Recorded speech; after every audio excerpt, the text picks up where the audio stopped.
Welcome to the June 23rd, 2017 edition of Colorado Inside Out Postgame, a special web exclusive production here on Channel 12.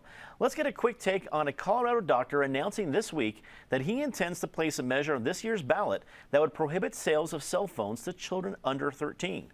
Dr. Tim Farnham, founder of Parents Against Underage Smartphones, says the idea is getting overwhelming support from parent groups so far. Usually people who back ballot measures have overwhelming support from people they talk to. Let's move forward.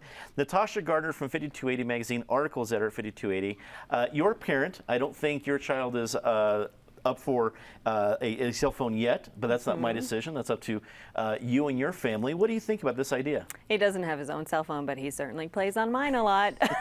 I'm surprised that many parents would be in full support of that, because I think that many people use it, sure, as a distraction, but also as a learning tool for kids. I mean, the apps that are available on smart devices right now for kids to learn anything from phonics to math is purely impressive. And to take that out of our learning environment for kids, I think is something that might be a little bit rash. And it reminds me perhaps of some of the early conversations about TV, and it doesn't we don't have to go too far to look at examples like Mr. Rogers or Sesame Street and the impact that those shows have had on early literacy, to know that new technology can have some really wonderful resources for kids. Now, is my kid getting a phone number anytime soon? No.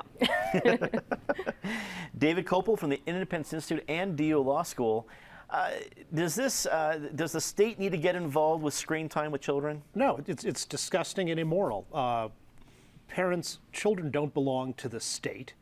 Children are supposed to be raised by their families. Different families make different decisions.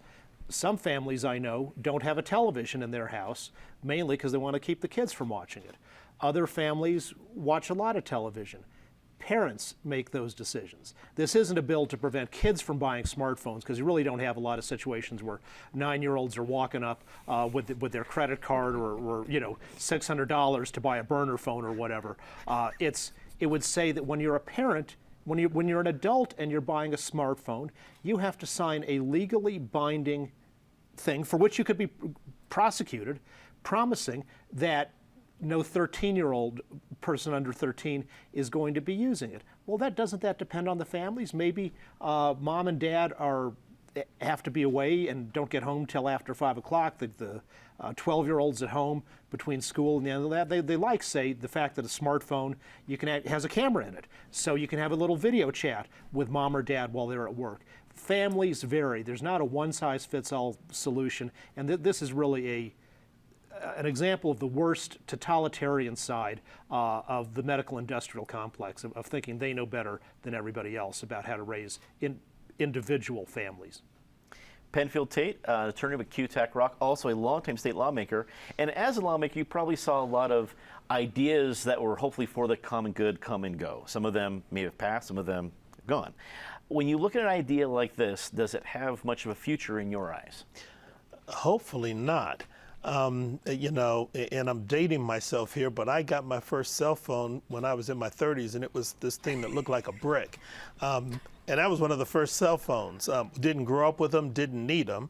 When your parents wanted to keep track of you, you were where they told you to be, and if you weren't, you had heck to pay for it.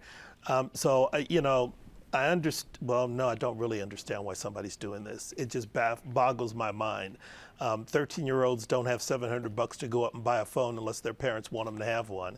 And if your parent wants you to have a phone, you can have a phone. Noelle Phillips, crime reporter with the Denver Post. Colorado seems to be a fairly libertarian state. We might go blue or red with the various elections, but we seem to be kind of an independent ilk. Do you think this idea will fly with Coloradans? Nah. I don't. I have so many friends with kids that they want to have a cell phone for safety reasons. Parents work, kids at home by themselves. They want them to be able to call back and forth. The school bus breaks down. I want you to be able to call me so I can come get you. And when I was thinking about this, you know who else isn't going to like it? It's the telecom industry, because they're going to sell fewer phones and sell fewer plans, right? And big lobbying group, a lot of money, deep pockets. That'll talk to. I just don't see this flying very far. That is all the time we have for Colorado Inside Out Postgame this week. Leave us a comment, tell us what you think. For everyone here at CPT12.org, I'm Dominic Dezzutti. Thanks for watching.